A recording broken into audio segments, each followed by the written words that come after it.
안녕하세요. 오직 테슬라입니다. 한국에서 전기차를 타겠다라고 하신다면 테슬라를 추천드립니다. 이유는 차 자체의 경쟁력도 뛰어납니다. 그런데 우리가 앞으로 한 2년, 4년, 5년 지나는 과정에서 차뿐만 아니라 충전 경험 있죠.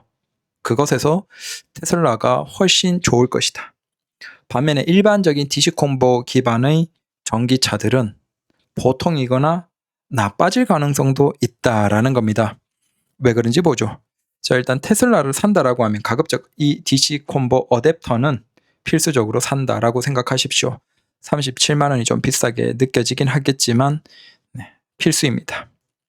자, 그러면 왜 DC 콤보의 충전 환경이 미래에 크게 좋아지지 않냐 생각해 보죠.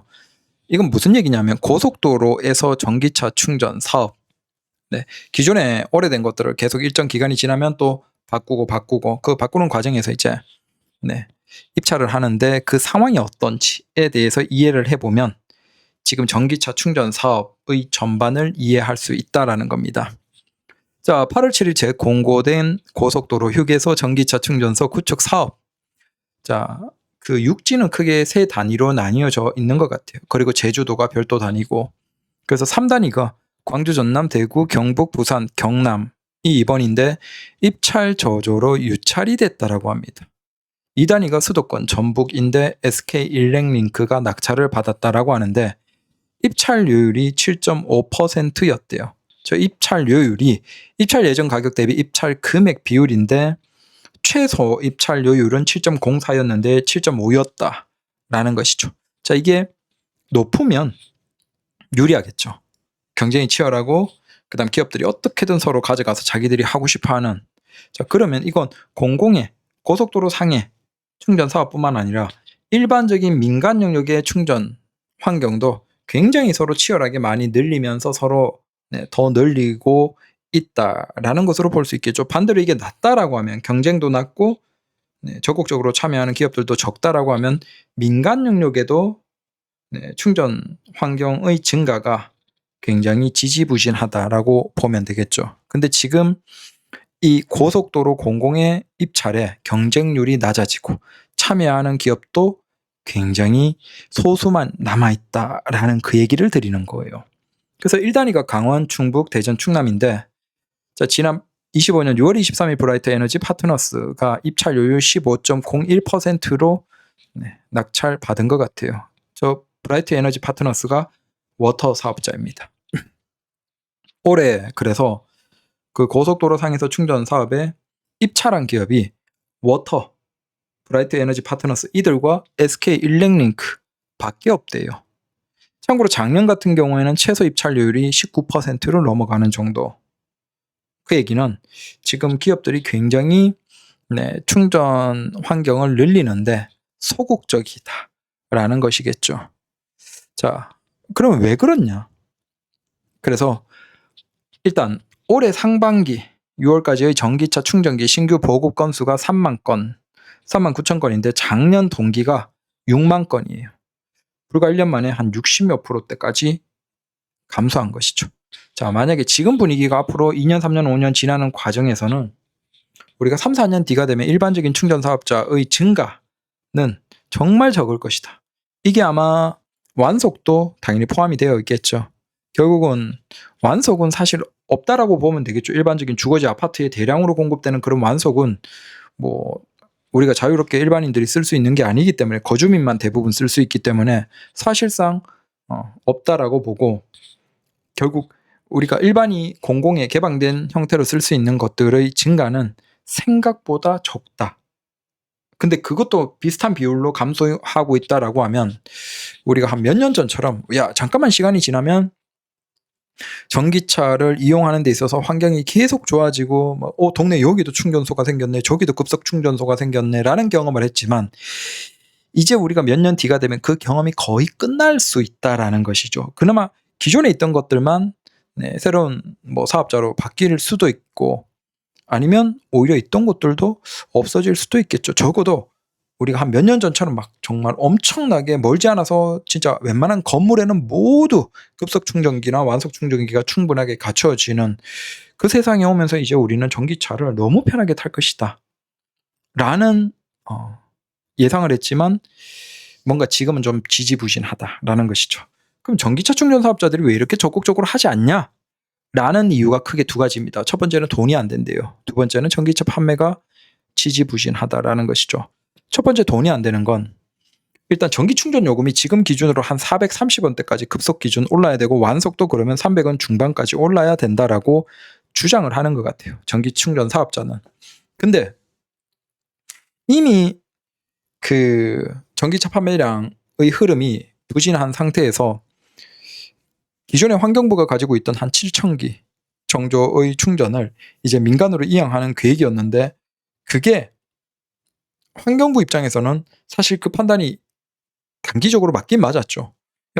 전기차 판매가 이렇게 부진한 상태에서 우리가 보유하고 있는 그 충전소들이 민간으로 이양되면 그 초기에 시험 사업이 있었는데 시험 사업을 하니까 가져간 민간이 바로 바꾸면서 요금이 오르는 것이죠. 그런 식으로 이제 환경부가 가지고 있는 것들이 다 민간으로 가고 다 당연히 금액이 올라버리면 사실상 전기 충전 요금이 견제가 되지 않고 수익을 낼 수 있는 정도까지 민간 충전 사업자들이 다 올라버리면 더더욱 전기차가 안 팔릴 거잖아요. 아마 그 걱정을 한 게 아닌가. 그래서 일단 환경부가 민간으로 이양하던 것들을 지금 좀 지지부진한 상태죠. 걱정해서 전기차의 판매량을 걱정해서 그런 것 같은데 문제는 이렇게 돼버리니까 민간 사업자들 입장에서는 적어도 수익을 내려면 지금 상위 사업자들이 고속 430원, 그다음 저속은 한 300원 중반 정도를 주장하는 것 같아요. 근데 고속은 이미 올렸어요. 다만 저속은 지금 프로모션 끝난 기준으로 293원에서 295원 정도의 대부분이 다 위치해 있어요. 이게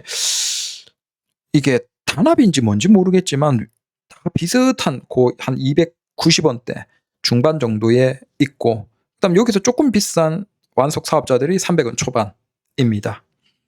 그래서 이게 만약에 정상적으로 이제 요금이 오른다라고 하면 고속 430원으로 모두 안착하고 완속은 뭐 330원, 350원 사이에 안착을 하겠죠. 자, 여기에서 또 두 번째가 핵심이죠. 이렇게 해놨는데도 불구하고 지금 전기차의 판매는 지지부진하죠. 적어도 성장세가 안 보이는 거예요. 그러니까 안 팔리는 건 아닌데 막 예전처럼 막 내연기관차가 대대적으로 막 계속 전환이 되면서 날아 올라가는 그 그래프와는 다른 거죠. 그래서 지금 내년 계획은 뭐냐 하면 내연기관차를 전기차로 바꾸면 뭐 지금도 보조하지만 그 보조를 좀 더 적극적으로 하겠다. 그래서 적극적으로 내연기관차를 전기차로 전환하는 사업을 하겠다라고 이제 계획도 나왔죠. 어떻게든 미래의 그 전기차 증가 추이를 다시 올려서 자 미래 봐라 긍정적이다. 그러면 당연히 그걸 바탕으로 전기차 충전 사업자들도 꾸준하게 전기차 충전 환경을 설치하고 그걸 바탕으로 그걸 위해서 투자금도 지금 바로 전기차 늘어나는 거 보면 우리가 늘려도 얼마든지 수익성이 나온다라고 해서 투자금도 끌어낼 수 있겠죠. 지금 이게 다 악순환의 고리에 있다라고 보시면 되고 이걸 선순환으로 풀기 위해서 정부는 노력하고 있지만 쉽지 않은 상황이다라고 보시면 되겠죠. 결국은 그 이용하는 일반인들이 지금의 전기 충전 요금보다는 훨씬 오른 가격을 감수해야 돼요. 고속을 대략 한 400원 중반, 완속을 한 300원 중반. 근데 이렇게 돼버리면 급속 기준으로는 이제 장점이 굉장히 낮아져요. 내연기관차 대비. 그래서 오히려 하이브리드가 유지 비용에서는 더 저렴할 수 있는 상황, 거의 비슷해지는 상황까지 가버립니다. 400원 중반에서 500원을 넘어버리면. 당연히 하이브리드나 일반적인 내연기관 타는 사람들은 더더욱 바뀔 이유가 없죠. 왜? 어차피 전기 충전 요금은 지금까지 한 번도 대한민국에서 내린 적이 없거든요. 무조건 오르기만 했지 내린 적이 없어요. 그리고 지금도 민간 충전 사업자들은 올려달라고 얘기를 하고 있고. 자, 이게 지금 한국의 전기 충전 사업의 상황이다라고 보시면 돼요. 올라야 되는데 어떻게든 덜 오르는 쪽으로 틀어막고 있다. 그로 인해서 작년에 대부분의 전기 충전 사업자들은 몇십억대에서 많은 곳들은 몇백억대의 적자가 발생했습니다. 흑자는 거의 없다라고 보시면 됩니다. 지금 충전 요금으로는 돈을 못 벌어요. 다만 미래를 위해서 선제적으로 투자를 하고 있다라고 보면 되는데 문제는 적자 폭이 너무 크니까 일단 적자 폭의 증가라도 멈추기 위해서 최소화시키기 위해서 전기차 충전의 사업을 적극적으로 늘리지 않고 있다라고 이해를 하시면 됩니다. 결국 이런 상태에서 그래도 테슬라는 어때요? DC-콤보 어댑터를 통해서 DC-콤보를 다 이용할 수 있어요. 이게 빨리 늘어나든 적게 늘어나든 상관없이 이 DC-콤보를 통해서 이용할 수 있어요. 근데 여기에서 테슬라는 또 어떤 장점이 있죠? 자체 슈퍼차저의 충전.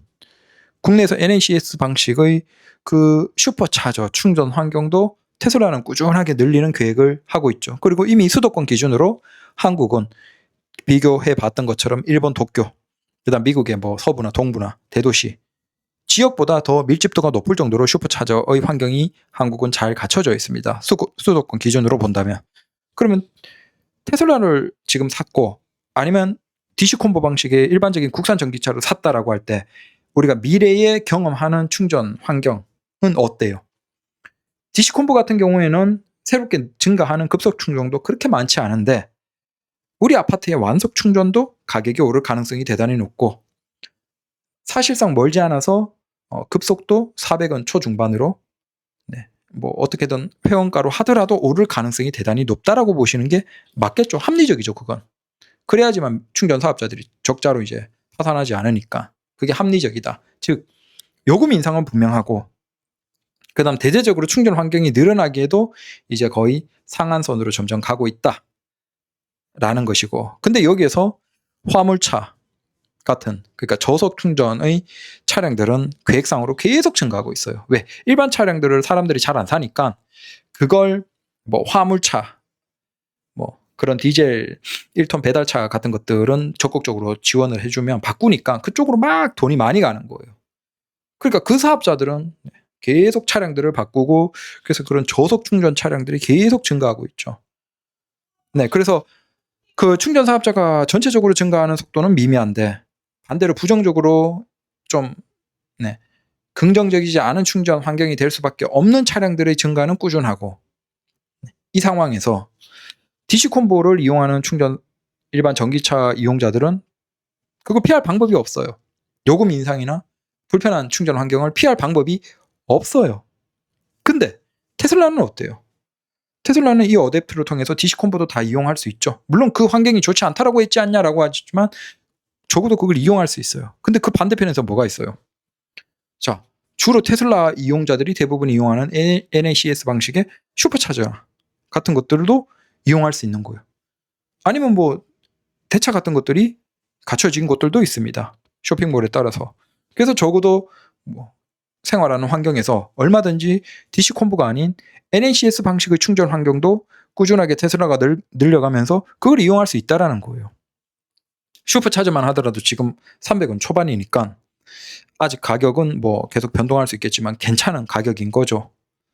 그래서 우리가 앞으로 이제 1년, 3년, 5년 지나는 과정에서 충전 환경이 테슬라는 굉장히 긍정적이죠. 반대로 DC-콤보 일반적인 국산 전기차를 사면 긍정적이지가 쉽지 않다라는 그 얘기를 드리는 겁니다.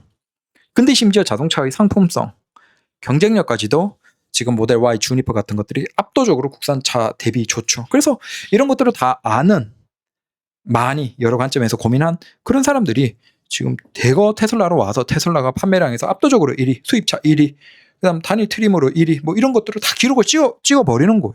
월 기준으로 막 6,000대 이상이 막 나가는 상황이 되는 거죠. 그게 절대 단순히 사람들이 사는 게 아니에요. 자기 돈 4천만 원, 5천만 원 돈을 주고 사는데 그 사람들이 생각 없이 샀겠어요? 아니에요. 많은 부분들을 이렇게 넓게 생각을 해보니까 결국은 다 비슷하거든. 충전 환경이 어떤가? 나중에 잔존 가치가 어떤가? 타는데 이용하는 데 있어서 장점들은 어떤가? 이런 것들을 많이 생각해보니까 압도적으로 테슬라 모델 Y가 좋다라고 생각하고 그쪽으로 주문이 많이 가고 대기가 길고 월 판매량이 엄청난 기록을 보여주고 있는 것이다. 그래서 한국에서는 전기차를 타겠다라고 하면 첫 번째로 테슬라 모델 Y 주니퍼를 비롯해서 테슬라를 고려하는 것이 좋다라는 것이고 난 테슬라가 싫어라고 하면 전기차 자체를 사는 것에 대해서 아주 신중하게 고민해 봐야 된다라는 것이죠. 차라리 그냥 하이브리드 차가 더 나을지도 모른다. 굳이 DC-콤보 일반적인 국산 전기차를 사는 것보다는. 왜냐하면 또 국산차 중에서 어떤 많은 차량들은 시스템이 이미 다 변해요. 내년부터 나오는 그 전기차들의 시스템이 다른 형태로 이제 테슬라처럼 그 중간에 큰 디스플레이를 바탕으로 소프트웨어도 뭔가 OS 같은 개념들이 탑재가 되고 변해요. 변한다는 건 이미 얘기를 했어요. 자, 그 얘기는 뭐예요? 지금 구입하는 국산 전기차는 사실은 한 1년 반에서 2년이 지나면 신차로 다 나오면서 구형이 돼버려요. 근데 그 구형의 플랫폼에 심지어 지원 제대로 되겠습니까? 그러니까 불과 한 1년 반 2년이 돼버리면 구형이 되는 걸 지금 제 돈 들고 다 사는 것 자체가 참 부정적이죠. 그래서 특히 지금은 전기차를 뭘 살까 고민하면 압도적으로 테슬라 모델 Y를 비롯해서 테슬라가 현명한 소비라는 거예요. 네. 분위기에 취한 소비가 절대 아니다. 굉장히 현명한 소비가 테슬라고 오히려 생각 없이 국산 전기차를 사버리면 겐통 후회를 할 가능성이 높다라는 것이죠. 감사합니다.